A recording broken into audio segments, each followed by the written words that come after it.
Entonces, Santiago Cafiero dijo: hay muchos compañeros que estamos trabajando para que Alberto Fernández reelija en 2023.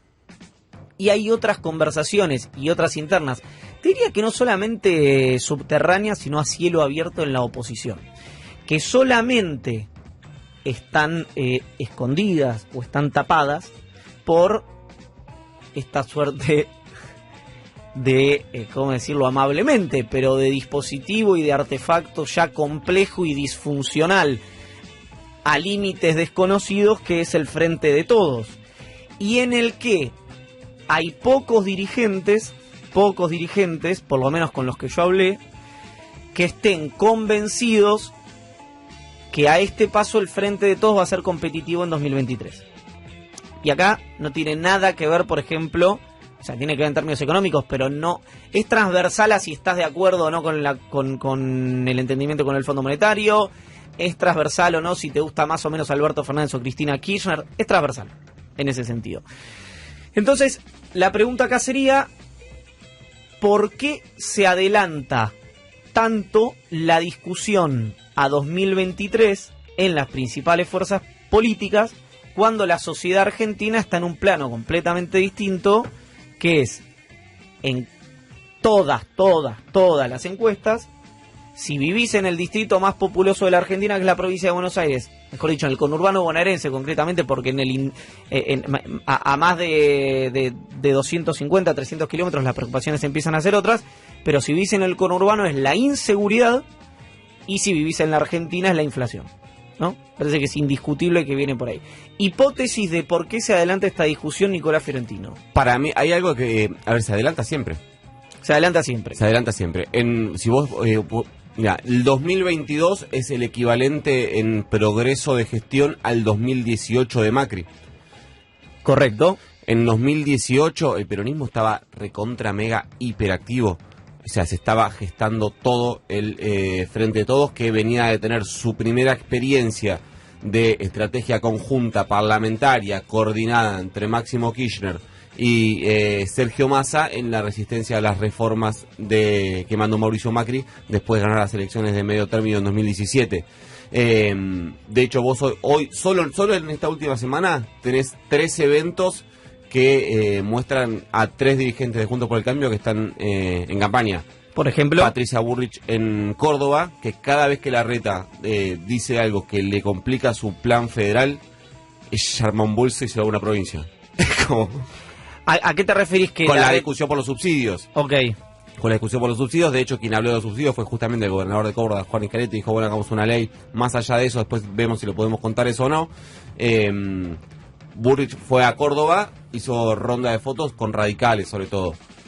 Esa misma semana, el martes, Morales levantó el teléfono, lo llama a Lustó, le dice: juntémonos porque nos están llorando radicales allá. Se juntaron, ayer estuvieron en Santa Fe. En el medio fue Larreta a Corrientes a estar con Gustavo Valdés. Digo, hay una hiperactividad de precandidatos a presidente de Juntos por el Cambio. Yo no coincido con que haya una, digo, más allá de la frase de Cafiero, yo no coincido que en el Frente de Todos ya haya actividad como preelectoral. No, yo lo que te cuento que hay un hecho, no sé si a eso le podemos llamar actividad preelectoral o no, hay una mesa en la que está Juan Zabaleta, Gabriel Catopodis, sí, Santiago Cafiero, a veces está Martín Gil de Córdoba, a veces está Enrique Cresto de Entre Ríos, que es un dispositivo, obviamente Santiago Cafiero, digamos, que es hoy el vértice de poder del albertismo, digamos, es el canciller, por más que no sea jefe de gabinete, es la persona de confianza del presidente, donde ahí se está conversando, después hay que ver cómo, digamos, y eso cómo fluye, una idea de habilitado, ya sí, ahora por Alberto, de cómo fortalecer ese dispositivo, luego de, creo que el disparador, ahora lo estoy citando en memoria, fueron las renuncias, la carta de Cristina y las posteriores renuncias después de la elección. La semana después de las PASO. Claro. Ahora, ahí hay un punto que a mí me resulta interesante, que es el Frente de Todos como tal, la única posibilidad de ser competitivo que tiene en 2023 es con Cristina Fernández de Kirchner adentro. Y el peronismo como tal en su conjunto, la única posibilidad que tiene de ser competitivo en 2023 es unido. Lo cual, A y B me llevan a C, que es que si, y lo dice alguien que está de acuerdo con la reducción de subsidios, que está de acuerdo con el acuerdo con el Fondo Monetario Internacional, lo digo desde ese lugar, si el dispositivo de poder del presidente no comprende que tiene que hacer partícipe de las decisiones a la accionista mayoritaria del peronismo, mejor dicho, del Frente de Todos, es probable que la accionista mayoritaria del Frente de Todos diga, si yo pongo los votos y pago el costo político de decisiones que no tomo, ¿para qué estoy en este dispositivo? Es una pregunta... Esa pregunta igual se está haciendo casi que desde el 11 de diciembre de 2019. Sí, te diría un poco más adelante. Un poco más adelante después del acuerdo con los bonistas privados. Esta idea de pagar el costo poner los votos y pagar el costo político sin beneficio inventario. Y bueno, pocos meses después de asumido el gobierno, ya Cristina Fernández de Kirchner estaba empezando a manifestar primero en reuniones internas y después públicamente es un desacuerdo con algunas de las medidas que el gobierno estaba llevando adelante. Y a mí me parece que tiene que ver con eso, justamente. Ya sabe que es la garante de los votos, con lo cual ella es la que va a pagar el costo político si esos votos se van por las políticas de gobierno que no cumplen. Ahora, yo perdonen, pero quizás entiendo la parte política, déjenme sumarle la parte económica porque es el prisma por el cual yo miro. Hay otra coincidencia entre el 2018 y el 2022, que es la profunda crisis económica. Claro, ¿por qué hay tantas internas en la oposición, que en ese momento era el peronismo en 2018 y que ahora es el PRO Juntos por el Cambio y sus aliados, el PRO, el radicalismo y sus aliados en 2022? Y porque saben que pueden ganar. Entonces saben que hay una base social muy desencantada con el gobierno que votó recientemente y que esos votos pueden saltar de una franja a la otra. Sí, puede mojar cualquiera. Claro, entonces, bueno, y entonces si sabes que tenés chances de ganar, ahí reactivas la interna para ver quién va a ser ese ganador. Si el gobierno estuviese con un nivel de aprobación excelente, si los salarios se hubiesen ganado por muchísimo la inflación, si se hubiese recuperado el empleo, si ya los jubilados hubiesen ganado los 20 puntos que perdió durante el macrismo, Juntos por el Cambio seguramente no tendría interna, porque ¿para qué nos vamos a pelear si igual vamos a perder? Sí, correcto. Ahora, el que igual, por más que pierdas, eso es insuficiente, porque vas a una elección donde tenés diputados, donde tenés senadores, donde tenés legisladores provinciales, tenés concejales, tenés organismos de control, tenés estructura para sostener, etcétera, etcétera, etcétera. Dicho esto, a lo que voy con respecto a lo de Cristina, que se debe estar preguntando, hay una diferencia sutil que no es sutil respecto a lo que decís vos y lo que digo yo, Nico, que es, a ver, vos decís, Cristina se lo pregunta esto del comienzo. No, Cristina estaba fastidiosa desde muy temprano del Frente de Todos. Yo creo que se lo está preguntando hace poco. La pregunta, a lo que me refiero con la pregunta, es la posibilidad de escindirse. No, pero yo lo que decía que estaba desde el día 1 era la sensación, este esquema de aportar los votos sin tener voz y voto para tomar decisiones centrales, y pagar los costos políticos como si las tomara. Y además, eso para mí es primitivo del Frente de Todos. Y además te voy a decir un tema más respecto a esto. El mejor momento en el que funcionó el Frente de Todos en gestión fue, lo voy a decir brutalmente, pero para que se entienda, cuando el prisma económico que primó fue el de Guzmán y de Alberto Fernández, pero la musculatura política fue la kirchnerista, digamos, ¿no? Y Massa aportando, si querés, un poco en cada tribu. Lo digo así como rápidamente. Insisto con esto, el acuerdo con los bonistas privados, donde la negociación la lleva adelante el ministro, donde estaba la necesidad de acordar con los bonistas privados, donde hay un prisma de que hay que arreglar los problemas macroeconómicos de la Argentina, que lo tienen todos los dirigentes, pero lo decodifican mejor porque tienen menos costos políticos que pagar, Alberto Fernández y Guzmán, pero quienes entienden cómo generar ese plafón político es el kirchnerismo y, digo, un Sergio Massa, digo Cristina y Massa. ¿Por qué digo esto? Sí. Para mí el ejemplo es la presentación de Alberto Fernández del acuerdo con el Fondo Monetario Internacional, donde el presidente anuncia algo que podría haber sido el acuerdo con el fondo o de hecho fue mucho más enérgico en la presentación de un buen proyecto, creo que es del Ministerio de Obras Públicas, que son las escuelas técnicas, donde es que le dice Guadito a Guado, y uno lo puede ver eso como una señal de deshielo o no, de eso ya vamos a hablar también. Ahora, que el presidente diga en el acuerdo con el Fondo Monetario Internacional, la historia dirá quién contrajo el problema y quién lo resolvió, es absolutamente insuficiente, porque ahí se explica cómo en las encuestas el 50% de la sociedad cree que la deuda la tomó Alberto y el 50% de la sociedad cree que la deuda la tomó Macri. Que es como la explicación más palmaria de que hay cosas que lo que se discute en esta etapa es la verosimilitud, no la verdad. Bueno, en ese marco yo creo que la discusión inminente sobre los subsidios, que ya se está dando, pero se va a dar más enérgicamente, ya creo que quienes entienden que tienen que reducirse progresivamente los subsidios por múltiples motivos, conceptualmente la batalla la han ganado. Ahora, si no se genera plafón político para eso, va a ser todo costo.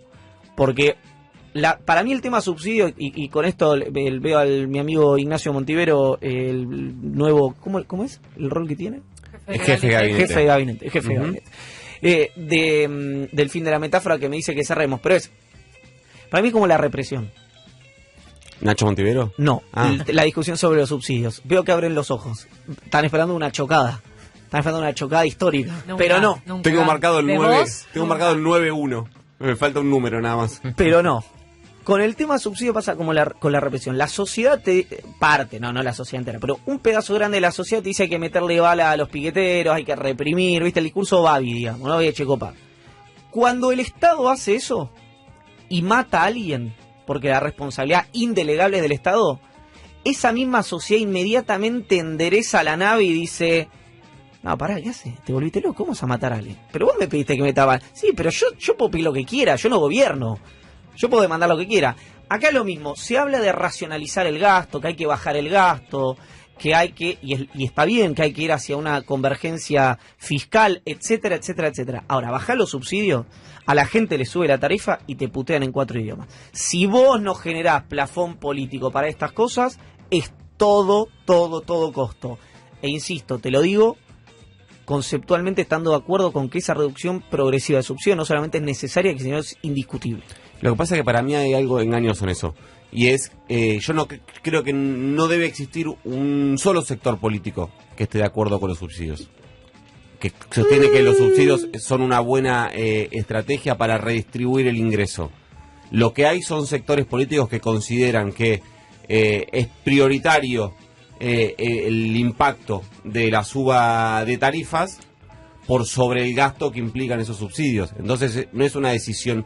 No está, vos lo planteás en términos casi estratégicos y hasta ideológicos, como esquemáticos. No, completamente lo contrario. Es una discusión maniquea. Nadie puede plantear subsidios sí, subsidios no. El tema es subsidios cómo y subsidios a quién. Si vos empezás, si retirás el subsidio a un sector de la sociedad que lo puede evidentemente pagar, como por ejemplo a nosotros, sí, pero eso se devuelve, ese mismo dinero, no es para ajustar el déficit, sino que se lo pones en subsidio, en beneficios a otro sector social que sí se lo beneficia, bueno, en ese caso sí hay acuerdo. El problema con eso, y lo vamos a hablar en instantes, es que no alcanza. Ese es el problema de la segmentación respecto a la reducción de subsidios. Pero es un tema que está sobre la mesa, lo vamos a charlar. Inminente acuerdo con el Fondo Monetario Internacional. No está tan claro la inminencia de una discusión amable dentro del oficialismo. Evidentemente los dispositivos para resolver esas cuestiones internas no se está elaborando. Entonces es probable que las discusiones sean a cielo abierto en el Congreso de la Nación, pero eso va a ser a posteriori de lo que van a contar ahora Paloma Boxer y Nicolás Fiorentino sobre el acuerdo. Mira, Iván, mientras todos nosotros estamos contando nuestras anécdotas vergonzosas, Martín Guzmán y Sergio Chodos están ultimando los detalles con el staff técnico del FMI. Todo indica que esta semana, a más tardar el día viernes, va a ser público esta carta de intenciones, este memorándum entre la Argentina y el fondo, salvo que salga un martes 13, salvo que se demoren por algún tema puntual. Me dicen que antes, incluso no del viernes, sino del jueves, esto ya se va a hacer público. ¿Qué es lo que se falta definir? ¿Qué es el trabajo intenso de esta semana?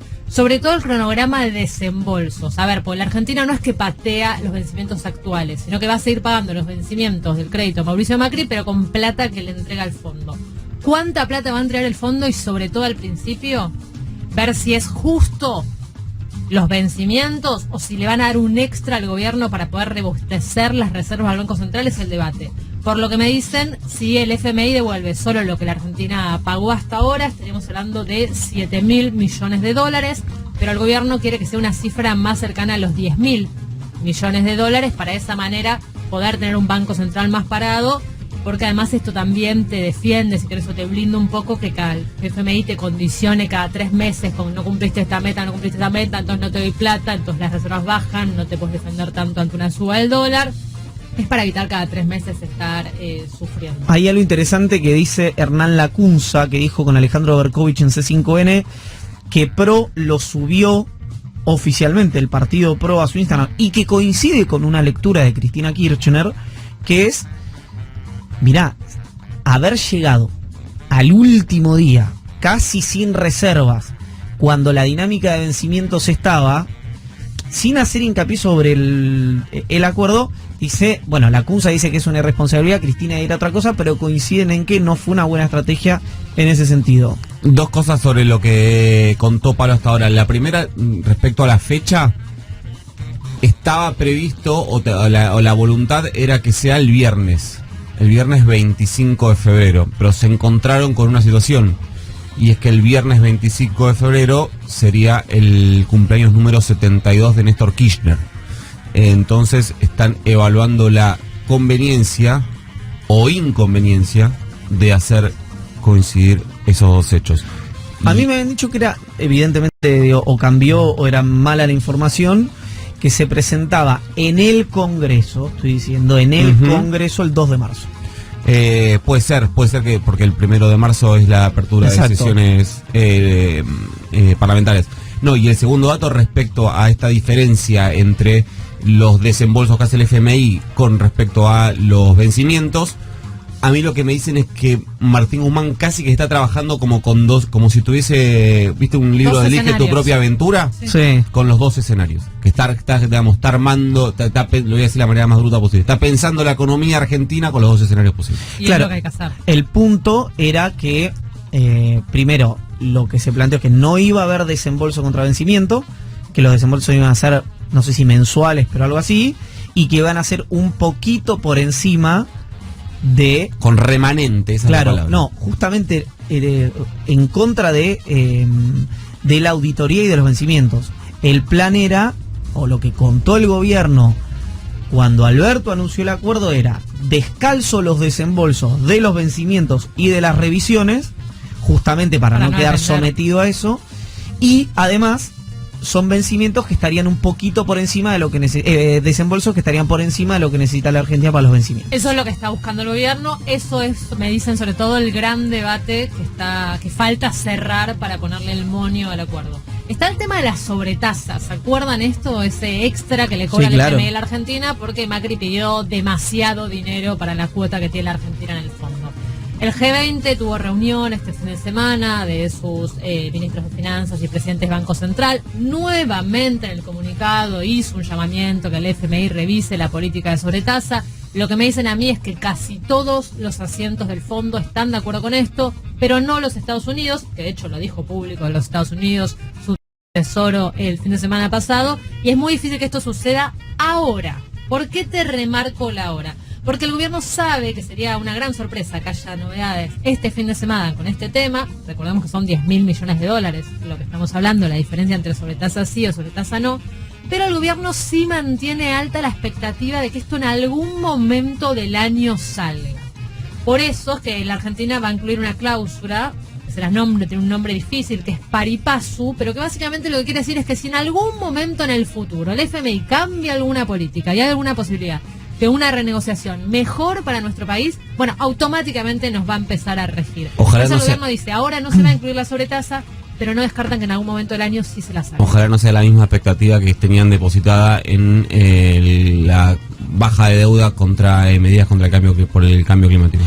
Se habló en su momento que si respecto a los plazos, por ejemplo, que si recuerdan que lo que pedía un sector de la coalición de gobierno era que fuera a más años y no a los 10 que facilidades extendidas. Sí, a 20, sí, exactamente.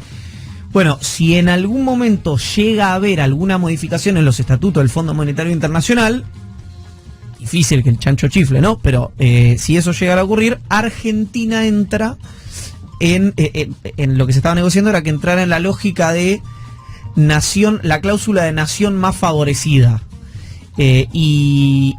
así se llama, y ahí supuestamente entraría la Argentina. Bueno, ¿qué más tenemos?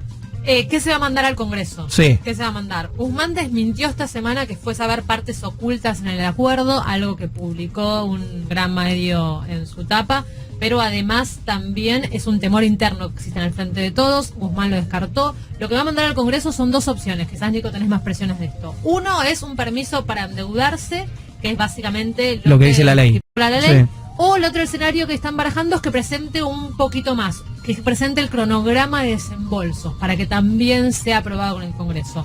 Los detalles técnicos, la letra chica, va a pasar por un anexo. O sea, va a estar detallado, Guzmán dice todo lo del acuerdo, se va a mandar al Congreso, pero claro, eso no se somete a votación, porque va como un anexo que es como información extra para que tengan en cuenta los diputados y senadores. Y me dicen que también Martín Guzmán está evaluando si al momento de presentación de esto en el Congreso, él va a ir, se va a hacer presente para aclarar cosas y responder incluso dudas. Sí, que da la sensación que lo que demandaba José Mayans durante la semana. Algunos datos respecto a lo que los baches, los agujeros que tenemos hasta ahora en lo que conocemos. Por ejemplo, sabemos cómo es el sendero fiscal, cómo tiene que ser la caída del déficit. Sabemos que se habla de una reducción de subsidios gradual, pero no sabemos cómo es esa reducción, cómo es ese sendero de reducción de subsidios, por ejemplo, es una de las principales dudas. A mí lo que me dicen es que esta segmentación del AMBA de 500.000 usuarios que trascendió casi en un documento, si vos lo pensás, no hubo anuncio oficial respecto a eso, nada, absolutamente nada, que se podría anunciar en marzo y que probablemente más cerca de mitad de año, me dicen mayo o junio, podría extenderse a otros grandes centros urbanos. Esta segmentación que sabemos es pura y exclusivamente geográfica.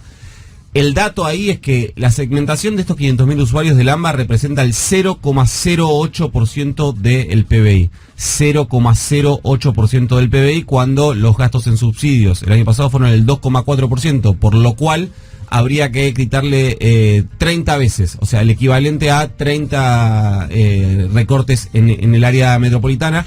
Hay otro número que falta, que tiene que ver el sendero de crecimiento. Se habla mucho de este 3,5 para 2022, pero se habla poco de los años posteriores. Yo se lo pregunté en otro programa al ministro de Desarrollo Productivo, Matías Culfas, no me dio precisiones en ese sentido. Se habla de un crecimiento de promedio de 2%. Entonces la duda ahí gigante es, vos creciendo 2% por año, ¿podés, como dice el gobierno, cumplir el sendero fiscal sin hacer un ajuste? O sea, sí, ¿te alcanza plata con ese, que te entre de otros lugares? ¿te alcanza con ese crecimiento? Y la pregunta es, que hay una pregunta que se impone, es, en general, ¿por qué dicen 3.5 de crecimiento? No tiene ninguna lógica. Los países crecen todo lo que pueden crecer en los momentos históricos que enfrentan. Son proyecciones, no es que son objetivos, son proyecciones. Pero son proyecciones que están muy tiradas para abajo, porque vos solamente por arrastre estadístico este año podrías crecer 3%. ¿Por qué topea, entre comillas, el crecimiento si esto efectivamente se termina materializando? Porque no hay dólares, porque no hay dólares en el Banco Central. Y vos, para enfrentar un crecimiento de 3,5, de 4, de 4,5, de 5, cada punto de crecimiento son más o menos entre 3 y 4 mil millones de dólares. Por eso es necesario exportar a lo bestia para llenar el Banco Central de reservas, porque la única manera que se conoce para tener reservas en el Banco Central es o exportando o bajando salario, no hay otra. Dos datos, sí. No, dos datos más. Uno, que también se estaría trabajando en un revalúo inmobiliario para este año, podría estar en el segundo semestre. Esto lo que busca es captar mayor cantidad de impuestos sobre los bienes, básicamente, que sabemos que los bienes en la cotización oficial siempre están muy por debajo del mercado. Que en el acuerdo estaría incluido que la Argentina se compromete a no más amnistías fiscales. Ese es un punto interesante, me parece a mí, la idea de que no haya más blanqueo, sobre todo. Y un último dato es que también se estaría negociando un acuerdo para que lleguen dólares desde el Banco Mundial, negociados vía FMI, la Argentina también para el segundo semestre, que es lo que serviría para financiar obra pública. Sabemos que el Banco Mundial no te va a prestar guita para gastos corrientes, no hace eso. Guita para obras que le permitirían a Argentina financiar esas obras sin que esa guita salga de la caja y de alguna manera así también ir achicando el gasto público. Sí, y dos datos realidades que ya sucedieron. Esta semana el Banco Central subió la tasa de referencia, que hace claro que la gente no compre dólares porque es más atractivo invertir en pesos, porque te rinde, pero a la vez también eso hace que para una empresa sea más difícil financiarse, que una persona en lugar de hacer un emprendimiento productivo prefiera poner la guita a hacerle rendir interés, con lo cual eso también te enfría la economía, Iván, y por eso es que el crecimiento sería, pero tampoco va a ser súper expansivo, porque vos justamente querés chupar liquidez, no, de hecho, chupar el propio Guzmán habla de crecimiento moderado. Claro, sí, igual y también está subiendo el dólar oficial, no nos olvidemos de eso, porque si bien bajó el dólar paralelo, bajaron los contados con liqui y MEP, el dólar oficial se está devaluando una tasa que esperan sea igual a la inflación, y eso también te ralentiza la economía. Hay un tema que me parece que no se termina de entender respecto a la tasa de interés. Las autoridades, digamos, la sociedad es muy difícil de entender, como una cuestión hipertécnica, que es cuando el Fondo Monetario Internacional pide la restricción monetaria que pide en base a una suba de la tasa de interés, eso lo que te encarece muchísimo, son lo que se llaman los pasivos remunerados del Banco Central, las famosas LELIC, las notas del Banco Central. Si eso se te encarece bestialmente, lo que necesitas para cumplir con esos compromisos es o una bicicleta horrible o una emisión mucho más fuerte que en teoría te mete presión sobre esa inflación que vos querés bajar, que es hoy indudablemente el mayor problema que tiene la República Argentina. Momento de noticias.